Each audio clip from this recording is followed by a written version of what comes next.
রকম, হরিকথা অনেক রকম, একরকম নয়। আমাদের যেমন 5টি রস, শান্ত, দাস্য, সখ্য, বাৎসল্য, মধু, এই 5টি রসের 5 রকম কথা।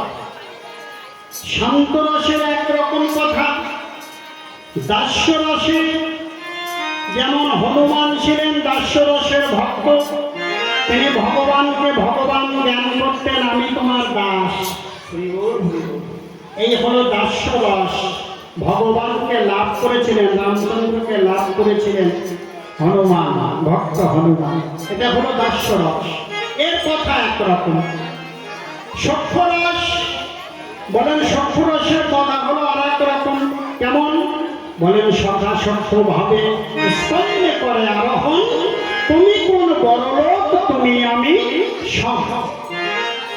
কখনো কাঁধে চড়াচ্ছেন, কখনো বা কাঁধে চড়ছেন। এই কাঁধে চড়া এবং কাঁধে চড়ানো, এটা হলো সখ্য রসের কথা। ভগবানকে ভগবান জ্ঞান করেন না, ভগবানকে ভাবেন যে আমার সখা, কানাই আমার সখা। ও হলো নন্দ ঘোষের ছেলে, আমি হয়েছি উপানন্দ ঘোষের ছেলে।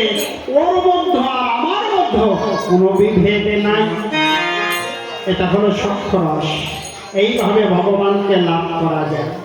আর কি বলেন, বাৎসল্য প্রেম। বাৎসল্য প্রেমটি কেমন? যেমন মা যশোমতী, মা যশোমতী গোপালকে শাসন করেছিলেন কান ধরে। যিনি জগতের কর্তা, যিনি জগতের কর্তা, বিশ্বকর্তা, অনন্ত ব্রহ্মাণ্ড কোটির মালিক যিনি, তাকে মাতা যশোমতী শিশু সন্তান মনে করে তাকে শাসন করছেন, ভগবানকে শাসন কান ধরে শাসন করছে। দুষ্টু ছেলে, এমন করে আর চুরি করবে? অন্যের ঘরে গিয়ে খিরশাল নবনী চুরি করা না, আজ তোমার চুরি করা শিখিয়ে দেয়, বলে শাসন করছে। এটা হলো বাৎসল্য প্রেমের কথা। ভগবানকে সন্তান রূপে ভজন করে মাতা যশোমতী পেয়েছিলেন। আরেকটি কথা আছে, সেটা হলো মধুর কথা। মধুর রসটি কেমন? বললেন, তুমি কান্তায় আমি কান্তি, তুমি কান্তায় আমি কান্তি। মধুর প্রেমটা কেমন? স্বামী স্ত্রীর মতো ভালোবাসা। স্বামী যেমন স্ত্রীকে ভালোবাসে, স্ত্রী যেমন স্বামীকে ভালোবাসে, ভগবানকে সেইভাবে স্বামী রূপে, জগৎপতি রূপে ভালোবাসাটাই হলো মধুর প্রেমের কথা। তাহলে 5 রকম কথা দেখেছেন তো? তা তোরা কোন কথা শ্রবণ করবি? সখীরা বলছে, তুই যে গত রজনীতে যে কথা শ্রবণ করেছিস, যে রস আস্বাদন করেছিস, আমাদের কাছে সেই কথা খুলে বল। তাই আজকে রাধারানী সখীদের কাছে যখন বলেছেন, রাধারানীর খুব আনন্দ হলো। হাসো কবি হাসে রসে দেশে মগন হইল রাধা, আরোহরে হাসে রসে দেশে মগন হইল রাধা। হাসো কবি হাসে রসে দেশে মগন হইল রাধা,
চণ্ডীদাস কহে নিষ্ঠুর কাহিনী শুনিতে লাগয়ে সাধা।